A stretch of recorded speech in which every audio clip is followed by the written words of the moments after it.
নমস্কাৰ বন্ধুসকল, মই যে আপোনালোকক এটা ট্ৰিক কম, যিটো ট্ৰিকৰ দ্বাৰা নেকি আপোনালোকে আপোনাৰ হোৱাটছএপৰ ষ্টেটাছৰ ভিডিঅ' আপোনালোকে আপোনাৰ গেলাৰীত ছেভ কৰিব পাৰিব, কোনো ধৰণৰ এপ্লিকেশ্যন নহয়। তো ভিডিঅ'টো ষ্টাৰ্ট কৰাৰ প্ৰথমতে মই ক'ব বিচাৰিছোঁ যে মোৰ চেনেলটো যদি এতিয়াও ছাবস্ক্ৰাইব কৰা নাই, ছাবস্ক্ৰাইব কৰি লওক আৰু কাষতে থকা ঘণ্টা আইকনটো প্ৰেছ কৰি দিয়ক। বলক ভিডিঅ'টো ষ্টাৰ্ট কৰোঁ।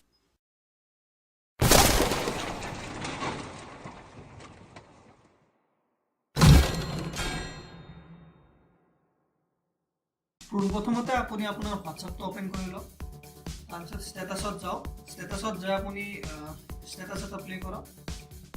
ধৰক এইটো ষ্টেটাছেই, এইটো ষ্টেটাছ এতিয়া মই আপোনাক কেনেকৈ আপুনি গেলাৰীত চেক কৰিব এইটো মই আপোনাক জনাম। আপুনি বেক কৰক, বেক কৰাৰ পিছত আপুনি মাই ফাইলছত যাওক। মাই ফাইলছত যাই ইণ্টাৰনেল ষ্ট'ৰেজত যাওক, তাৰপিছত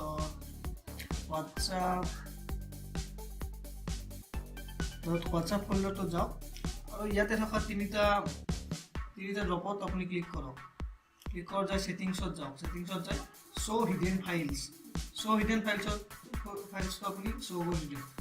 তাৰপিছত আপুনি মিডিয়াত যাওক আৰু ষ্টেটাছ বুলি এটা ফল্ডাৰ পাব, তাতে আপোনাৰ ষ্টেটাছৰ ভিডিঅ'টো আহি যাব। ইয়াতে আহি গৈছে, আপুনি দেখাব, ইয়াতে আহি গৈছে।